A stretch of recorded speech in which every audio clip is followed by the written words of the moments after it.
Hey guys, it is time for our new moon in Scorpio videos. So this is occurring actually, it is going to be early tomorrow morning or late at night, depending on you night owls. It's going to be about 10 minutes before 2 a.m. East Coast time. Now, again, this is a Scorpio new moon, but the very next day, actually just a few hours later, the moon goes into Scorpio, and then the very next evening, the sun goes into, into Sag, and then the sun goes into Sag.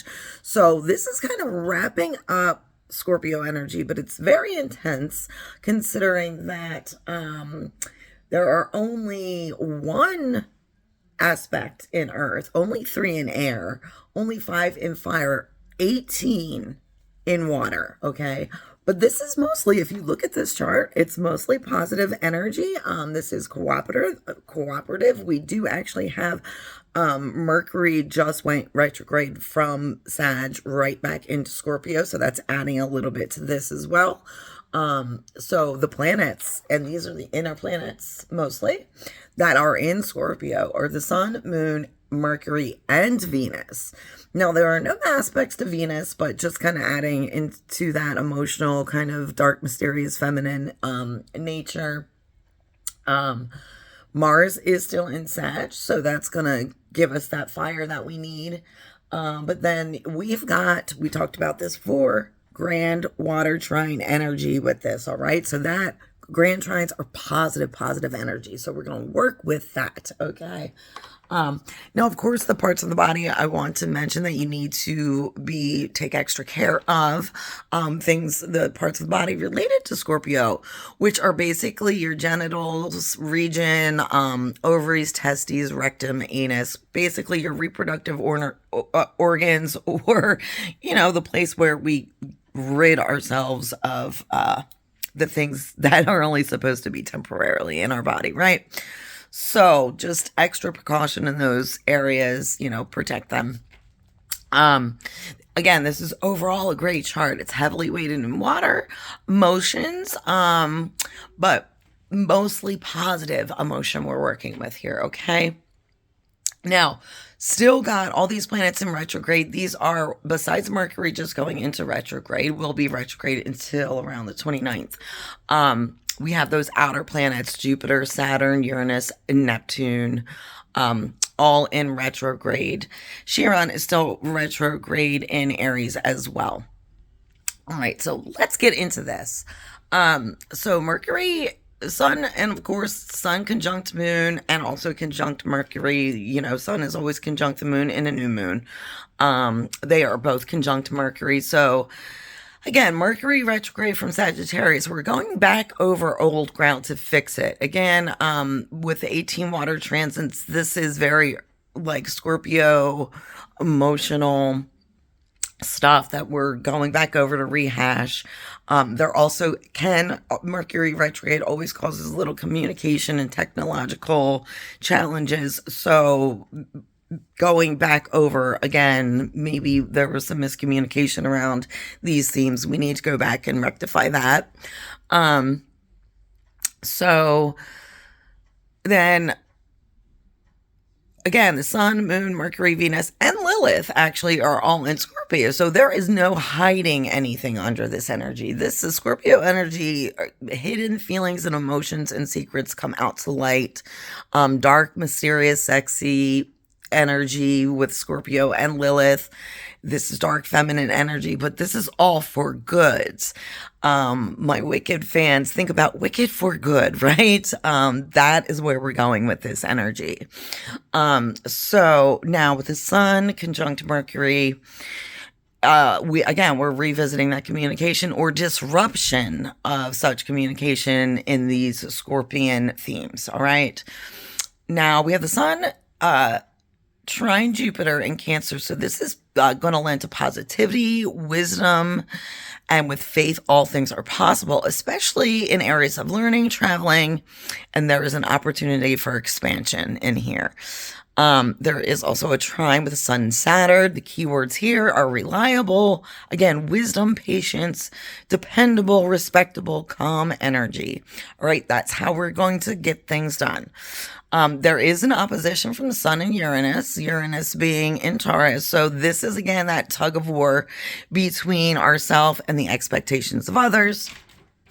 But again, the resistance to the expectations and need of others, and kind of our need for our own quirky individuality and freedom. So this isn't too harsh of an aspect, and it is buffered by the other aspects, okay? But it's kind of, we're going back over that theme. You might feel some tension in those areas.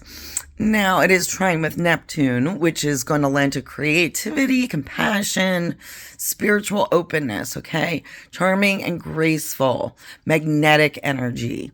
There's empathy and friendly vibes here, okay?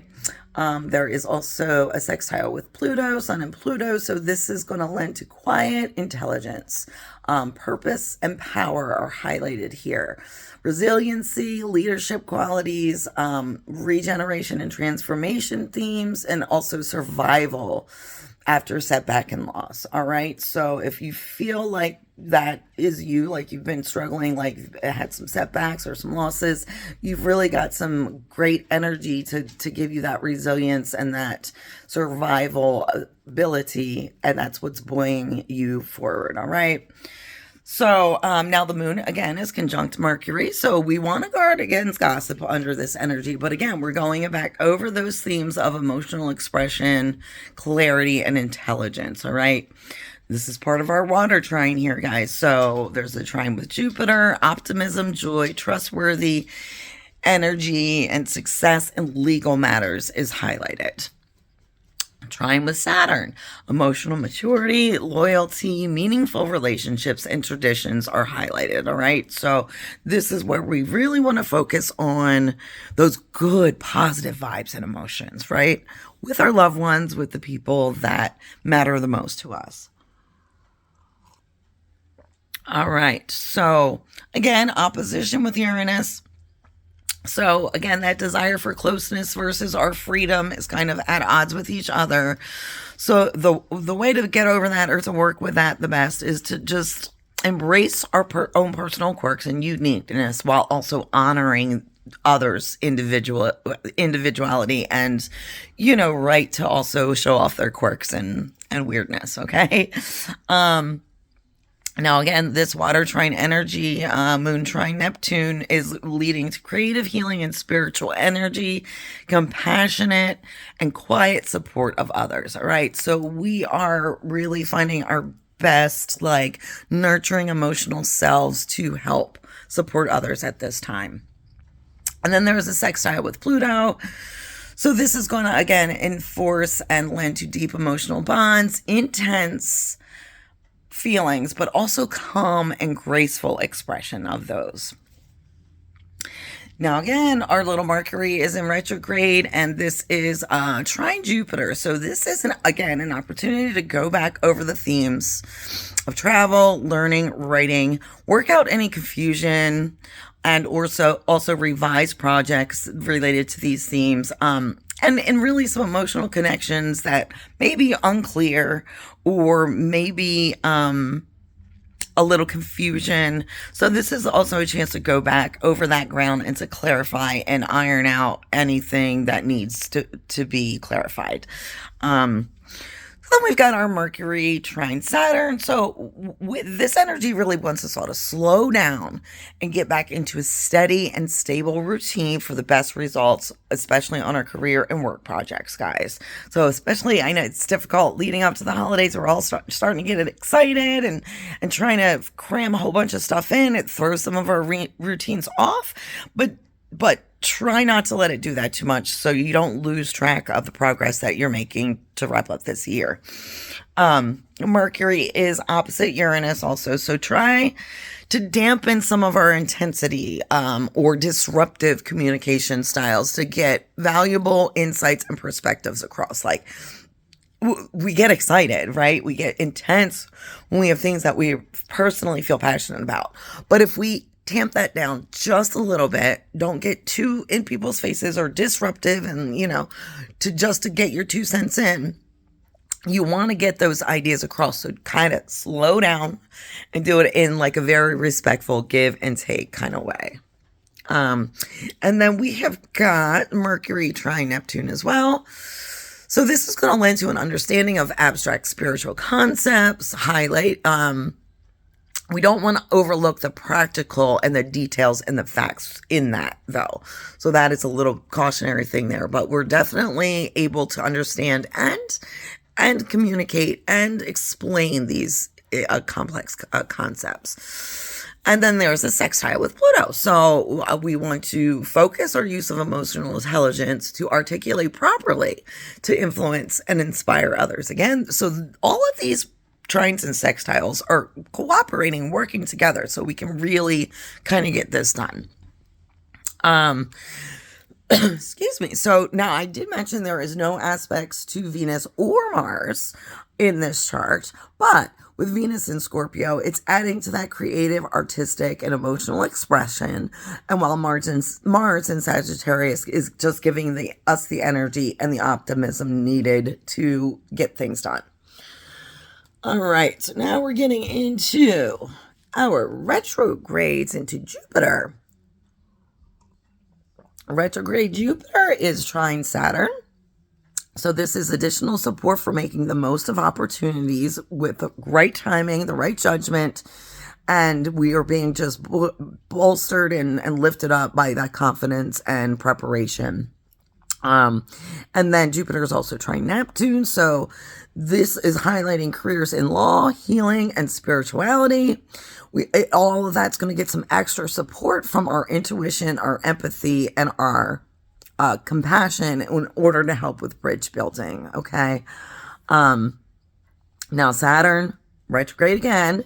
This is conjunct Neptune. So this is kind of the same energy again with these planets, the outer planets going retrograde. We're going over these old ground and themes, being given an opportunity to rework them. But remember, those outer planets, they'll retrograde direct within the same sign or two for years, if not decades. So we've got time to work with this. But again, just a reminder, this is where we need to find our balance between our dreams and fantasies versus clarity and focus on the prospect. So it's a good opportunity to set and redefine our boundaries and to get consistent, be consistent in our practice for the best results and the best possible outcome.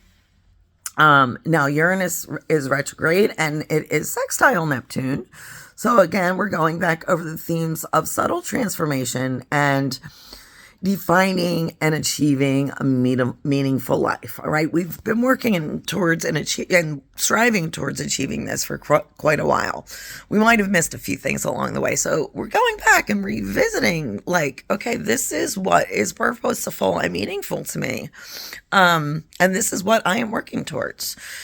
So, and then Uranus is trine Pluto. This is necessary change. And, we are working to improve the world around us. Through bold thinking and action, but which is balanced with wisdom and grounded purpose. So we have in order for change to happen, we have to think big. We have to be bold. We have to act quickly, but we also have to do that from a place of wisdom and grounding.